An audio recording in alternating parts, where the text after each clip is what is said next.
8:13. Let's talk to one of the great second rowers who never played the game in Harold the H. Peacock. He's going to talk about famous mines in Ipswich. G'day, Harold. G'day, Danny. I always watch from the front row, but I was watching. You're a funny man. Tell me, do you get any people come up to you and say, ark, ark, ark? I do, and look, I've been having people take selfies with me. There's one of our followers, one of our listeners, Rebecca, down the Gold Coast. She saw me detecting. She ran over to me and said, "Is that you?" I said, "Well, it always has been." She took a selfie. That is fantastic. We're making you a legend, as you should be.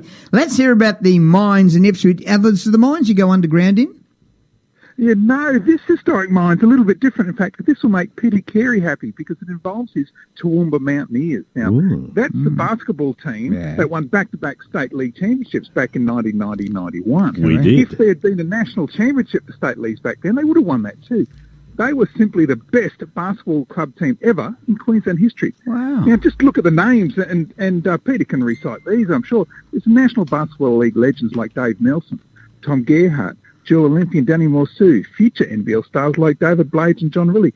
Then there was Pop Dickerson. He's still the highest scorer in state league history and one of the best players ever to come to Australia not to play in the NBL. True. And also on that team was Ipswich's Sydney Mine. Yep. They called him the Doctor. Yes. Spider-Man. Wow. El Cid. Now, in his first year in Australia in 1981, he scored a phenomenal 76 points in a single game. Another time, he pulled down an all-Australian record 49 rebounds in a single game. And that was against the Australian Olympic Centre at the time, John Dorge.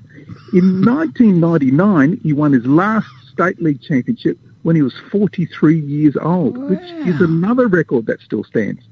Now, Sydney played with the Ipswich Eagles state league team for 3 years and taught at Ipswich State High School for 13 years. Wow. But there's more to Ipswich's Sydney Mines than that. You see, he was born in Alabama in America's deep south in Marengo County in a town called Fawnsdale. He was the 8th of 9 siblings, so his family made up most of the town. Right. This was just down the road from the cities of Selma, Birmingham, and the state capital, Montgomery. Now, these places were well in the spotlight during the civil rights movement of the 1960s. When Sid was born in 1956, the Montgomery bus boycott was in full swing. That's when Rosa Parks refused to give up a seat. Sid was just 6 years old when his parents put him in the cotton fields to pick cotton from sun up to sundown. He still remembers the Alabama governor who blocked those two black students from entering the University of Alabama. A week later, Martin Luther King, of course, made his I Have a Dream speech. Now, when Sydney was 9 years old, his father was part of the Bloody Sunday marches from Selma to Montgomery. In fact, Sydney was 16 years old when one of his childhood friends was found lynched. But basketball brought Sydney Mines to Australia and to Ipswich.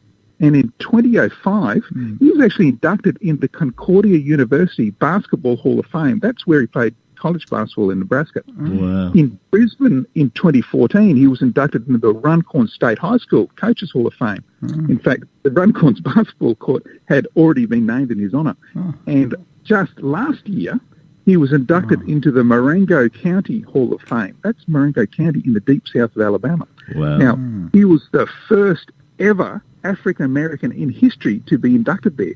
And that's quite a piece of history for someone from the cotton fields of Hornsdale. And that's Sydney Mines, who graced the basketball court right here with the Ipswich Eagles. And, of course, Peter Carey's Toowoomba Mountaineers. But there's history everywhere you go, isn't there? Mate, he's got goosebumps on his goosebumping. Yeah. It's a goosebump on his jockstrap. He's getting all as your father. So, do you know where Sydney is nowadays? It's just past Queensland. You go down over the border. It's a lockdown. Yeah, that's right. No, funny man. El Cid, the Spider-Man, the Doctor, he lives here in Brisbane. Like he's obviously a father. He's a grandfather as well, and he rides his motorbike. And you'll probably see him on his motorbike at some stage. He's a great man. Wonderful. Good, well, nice story there, Harold the H. Ark, Peacock, and you can get that where?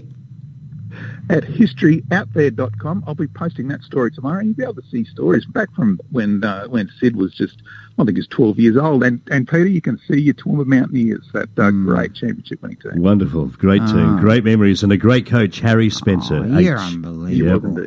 Yep. Mate, you've done it again. He's got goosebumps. I've got goosebumps. The listeners have got goosebumps. You're on Goosebump Radio, right here on West Bremer Radio.